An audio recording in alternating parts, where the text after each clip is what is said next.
When I interviewed Cuyahoga County Prosecutor Michael O'Malley last year, he put the state's reclaim program on blast. If there was a financial consideration in sentencing adults, I think there would be a public outcry as to how inappropriate that is. The program was created to keep kids out of juvie. Instead, it funds alternative rehabilitation programs, including a pre-trial monitoring program where teens are released on ankle monitors. But an ankle monitor didn't stop a 17-year-old from pointing a gun at Lakeisha Truel right in front of her children. I feared for my life.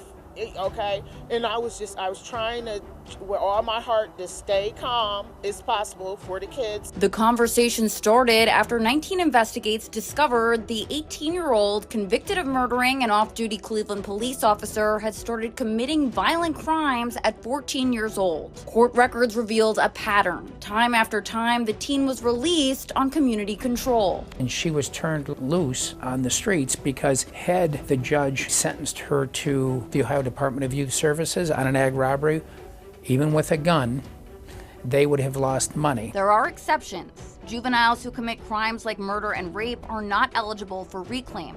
But kids who commit crimes like aggravated robberies and shootings are allowed to participate. So what would it take to change the reclaim program? Well, the state legislature would have to step in.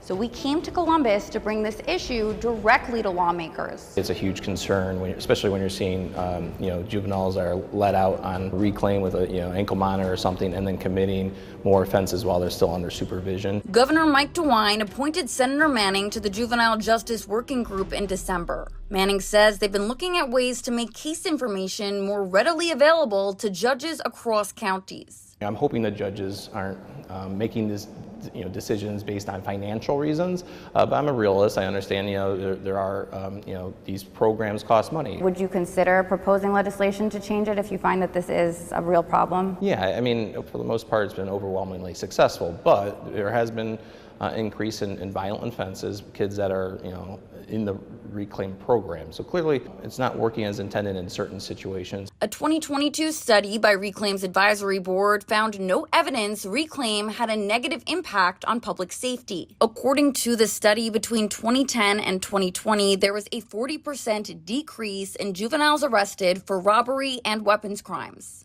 And there was a nearly 40% decrease in the number of teens locked up. State Representative Sean Brennan says he'd like to see an independent study. He also wants to introduce legislation so that juveniles who commit violent robberies and shootings would be exempt from reclaim. How soon would you like to see some kind of a bill introduced? I mean, it's got to happen quickly. However, there are 99 members of the Ohio House and 33 members of the Ohio Senate, and there's a governor, of course. But, if we want safer communities, this should be, any safety bill should be a priority. I requested emails between juvenile court judges and staff discussing reclaim funding. In one email, the court's grant improvement specialist informs Administrative Juvenile Court Judge Thomas O'Malley that due to increased ODYS admissions, their reclaim funds went from $1.7 million to $290,000, which she called a major decrease and said she hopes the trend will not continue. So I requested an on-camera interview with Judge Thomas O'Malley about these emails and also reclaim in general. Well, he denied my request, and so did every single other juvenile court judge in Cuyahoga County. We'll continue to keep checking in with lawmakers and tracking the crime trends. Reporting in Cuyahoga County, Kelly Kennedy, 19 News.